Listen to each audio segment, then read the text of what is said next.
पास में चिड़िया की छोटी सी बेटी गुड़िया मीठी नींद सो रही थी। बादल जोर से गरजता है और साथ ही बारिश शुरू हो जाती है। बादल की गरज से गुड़िया उठ जाती है। मम्मा, आप खिड़की में बैठी क्या कर रही हैं? यहाँ आ जाए। बेटी, मैं अपने सब्जियों के खेत को देख रही हूँ। साल भर की मेहनत, मेरी सब्जियाँ तैयार थी, लेकिन आज की बारिश सब खत्म कर देगी। मम्मा, चिंता ना करें, जो हमारे नसीब का होगा हमें मिलकर ही रहेगा। हाँ मेरी बेटी, ये तो है। रात भर बारिश होती है। गौरी, मैं खेत में जा रहा हूँ, बारिश बहुत ज्यादा है। अगर मेरे खेत में पानी रुक गया तो सारी फसल खराब हो जाएगी। कालू जी, ध्यान से जाना और दरवाजा खुला ही छोड़ जाना। कालू कौवा अपने घर से निकलता है। कालू कौवा अपने खेत में जाता है। हर तरफ खेत में पानी ही पानी था। कालू कौवे के खेत के पास ही रानू चिड़िया की सब्जियों की खेती थी, जो पूरी तरह पानी से भर चुकी थी। तो चिड़िया की खेती तो खराब हो ही गई है। मैं अपने खेत का पानी भी चिड़िया के खेत में निकाल देता हूँ। ऐसा करने से मेरी कुछ फसल तो बच जाएगी।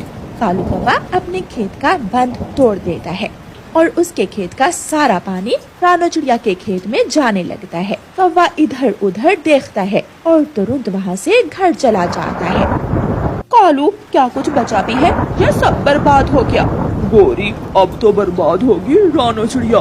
मैंने अपने खेत का सारा पानी चिड़िया के खेत की तरफ मोड़ दिया है।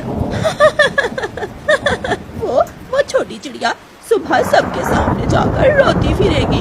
मेरी सब्जियाँ कौवे भैया, कबूतर भैया, तोते भैया, मेरी सारी सब्जियाँ खराब हो गई।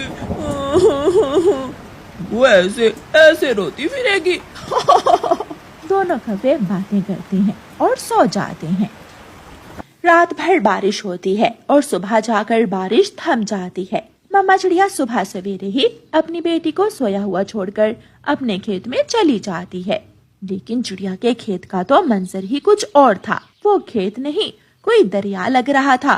कौवे के खेत का पानी भी अभी तक चिड़िया के खेत में आ रहा था। मेरे खेत में तो पहले ही बहुत पानी था, ऊपर से कौवे के खेत का सारा पानी भी मेरे खेत में आ गया। मेरी सारी सब्जियां बर्बाद हो गई। मेरी मेहनत, मेरा खर्चा, मेरा सब कुछ बर्बाद हो गया। चिड़िया वहाँ बैठकर रोने लग जाती है।